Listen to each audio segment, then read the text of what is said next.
How are you, Mr. Fisher? Always a pleasure to see you. My knees are hurting me, so let me just sit down. I'm a year older. I've been here many times. I'm sorry to see that most of the council persons have left.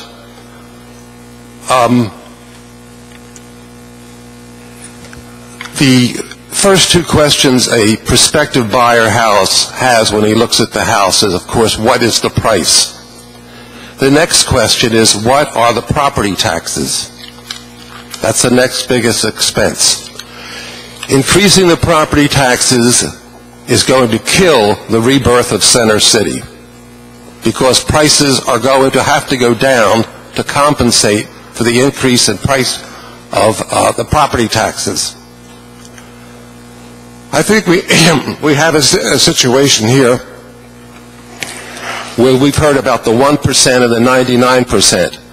Unfortunately, I think we have a situation here where we have the 50% and the 50%. We have the 50% who, like myself, got an education, got a job, got married, and then had children. Then we have the rest, the other 50%, who are having children out of wedlock with multiple sex partners, and we're supposed to take care of them, educate them, make sure that they have all their needs taken care of. And I personally don't think that's right. I don't want to be a parent surrogate for somebody who doesn't have parents to take care of them. And this tax increase is not neutral. First of all, it was advertised as being neutral.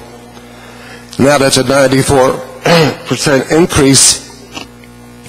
And of course, if you're an individual homeowner and you get a big tax increase, it certainly won't look neutral to you. So I'm really concerned that we, the 50% who have followed the rules, are going to be penalized to support those 50% who do not follow the rules. Maybe we ought to have Maury Povich come in and have everybody take a DNA test to figure out who the fathers of these children are, who could support them. All right.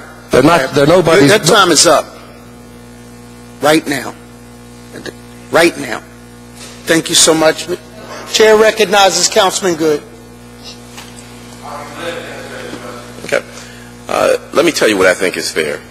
I think that everyone should receive a fair assessment. My mic is on. I believe that everyone should have the same right to appeal. I believe that everyone should receive the same homestead exemption. I believe that everyone should receive the same tax rate. And I refuse to believe that that's based upon education, demographics, someone's family life, or anything else. Unless you can prove that that's true and explain to me how that figures into the assessment process, the appeal process, the exemption process, and the tax rate. Unless you can do that, your testimony went in one ear and out the other. Well, there was nobody here to listen to it except for a couple of council persons. This is my belief. I'm asking you to explain how that affects I'm the saying to you, how it affects the appeal process, how it affects the exemption, how it affects the tax rate. Explain it to me. Well, my taxes are going to go up because I'm living in my house. You're so educated. Explain it to me. I will say that those of us who have worked hard to... I worked hard.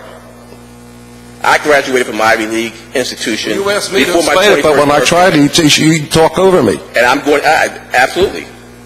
Well, then you don't want me to explain it. Not unless you're going to talk about how it affects the assessment process, how it affects... Well, obviously, I don't agree with the $15,000 exemption is unrealistic, number one. I'm asking you, how would you describe affects that process? Thank you very much for your testimony.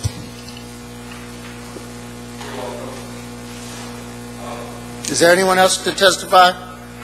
Please come up, state your name for the record.